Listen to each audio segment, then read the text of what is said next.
Hi S Shanmugam. இப்ப பார்க்க போற மலையாள படம் வந்து எப்படியும் ஸ்பெல் தப்பா தான் பண்ணுவேன். படம் பேர் வந்து மரணோத்சவம். நம்ம சூரஜ் வேலுமணி சார் நடிச்சது. ஓகே கதைக்குள்ள போயிரும். கதைய பொறுத்தவரை ஆ அதாவது என்ன சொல்லலாம் அப்டின்னா, இது தமிழ்நாட்ல பச்சையா பார்த்த ஒரு கதை.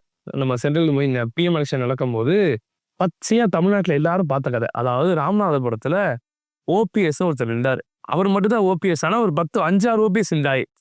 ஒரு ஆள் பலாப்பழம், ஒரு ஆள் இன்னொரு பழம் அப்படின்னு சொல்லிட்டு எல்லாரும் ஓபிஎஸ் எல்லாருக்கும் மிக இருந்தாய். ஸோ அது அத பேஸ் பண்ணி தான் இத பேஸ் பண்ணி கிடையாது. அத மையமா 2 ஒரே கதைப்பா அப்படிங்கிற மாரி இருக்கும். ஆனா இது அத பேஸ் பண்ணலாம் கன்ஃபார்ம் எடுக்கல.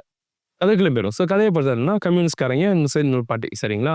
ஸோ இவங்கள பொறுத்தவரை இதுக்குள்ள போ வேணாம். சூரஜ் மட்டும் கதைக்கு வருவோம். சூரஜ் எறும்பு வந்து கோழி பண்ண வச்சு சின்ன சின்ன கலர் கோழி கொஞ்சம் வித்துக்கிட்டு இருக்காரு சரிங்களா? ஸோ அப்போ வந்து அவங்க வீட்ல இருக்க பாட்டிக்கு வந்து முடியாது. வளர்ப்பு தாய் மாரி எல்லாமே ஆன்டின் மாரி வளர்ப்பு தாய் அவங்க தான் அப்படின்னு வச்சுக்கோங்களேன் கார்டின் மாரி. ஸோ அவங்களுக்கு வந்து டிசென்ட்ரி போய்க்கிட்டு இருக்கும். அப்போ இந்த செவ்வாழை சாப்பிட்டா நல்லதுன்னு சொல்லி ஃப்ரெண்டு வீட்லயும் பறிச்சுட்டு வரேன்னு சொல்லல. உடனே இவனும் ஃப்ரெண்ட்ட போய் பேசிட்டு ஃப்ரெண்டுக்கு வந்து ஒய்ஃப் இருப்பாங்க, குழந்தை இருப்பாங்க. ஸோ ஃப்ரெண்ட்ட போய் பேசிட்டு வாழைப்பழம் ஏன்னா நான் வரேன்டா உனக்கு நான் வாழைப்பழம் வெட்டி தரேன்னு சொல்லி வாழைப்பழம் தெரியுமா சறுக்கி விழுந்ததுல அவர் இறந்துருவாரு. ஆனா இறக்குற தடவை என்ன பண்ணுவாருன்னா, நான் ஒருவேளை இறந்துட்டா என் பொண்டாட்டி பிள்ளைய நீ தான்டா பாத்துக்கணும் அப்படின்னு சொல்லிட்டு இறந்துருவாங்க. ஸோ அந்த வாக்க காப்பாத்துறதுக்காக நம்மால் வந்து வீட்ல கொண்டு வந்து வச்சு கல்யாணமே பண்ணிருவாரு.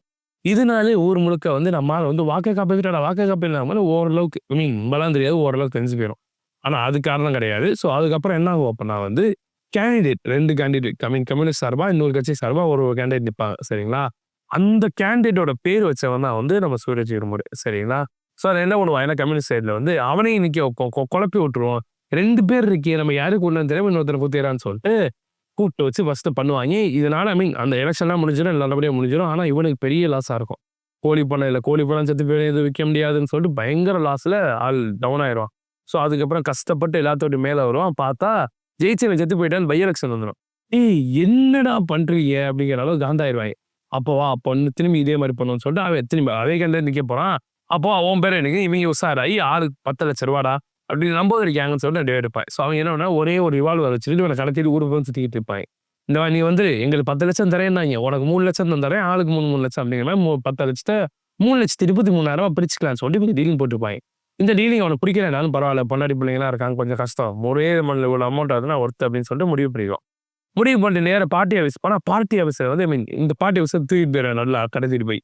கடத்திட்டு போய் நேரா சொல்லிருவான். 10,00,000 தந்தா பார்ப்போம். இல்லைன்னா கஷ்டம் அப்படின்னு சொன்னோனே, "ஆ அப்படியா? சரி இந்தா வச்சுக்க 10,00,000 10,00,000 குடுத்துருவாங்க." குடுத்தோனே முதல்ல கடத்துறேன் திரும்பி கடத்திட்டு போயிடும். என்ட்ட 10,00,000 வந்துருச்சு. என்னடா நீயா டீலிங் வேற டீலிங் போட்டியான்னாலும், "அப்படிலாம் இல்லையே. எனக்கு இதுவும் வேணும். நீங்க வாங்கி தர்றதும் வேணும். வாங்க போன்னு" சொல்லிட்டு அந்த வீட்டுக்கு போயிருவாங்க.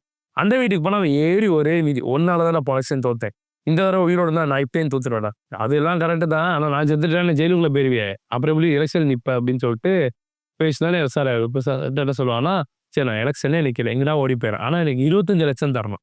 ஏய் என்னடா நானும் மிரட்டிக்கிட்டு இருக்கேன். தைரியமா என்ட்ட டீலிங் பேசுறேங்க அது மாரி அவர் ஸ்டேஜ் போகும். ஸோ அங்கேருந்து தப்பிச்சுப்பான். அங்கேருந்து 25 எடுத்துட்டு போயிட்டு அதுக்கப்புறம் அவன் லைஃப்ல என்னாச்சு? என்ன கிளைமாக்ஸ் வரைக்கும் சொல்லி முடிச்சுட்டேன். அதுக்கப்புறம் என்னாச்சுங்கிறேன்? அவ்வளோதான் கடத்திட்டு போயிருவான். அப்புறம் அவன் லைஃப் எங்கிட்ட என்ன போச்சு அப்படிங்கிற மாரி ஒரு கிளைமாக்ஸ் மட்டும் ஒரு சின்ன சீன் வச்சு முடிச்சிருப்பாங்க. நல்லா இருக்குங்க. அது உண்மையிலே அவ்வளோ சூப்பரா என்கேஜிங்கா போகும். சான்ஸ் மிஸ் பண்ணாம பாருங்க. இதே மாரி நல்ல வீடியோ வந்து பார்க்குறது வரைக்கும் டாடா பாய்.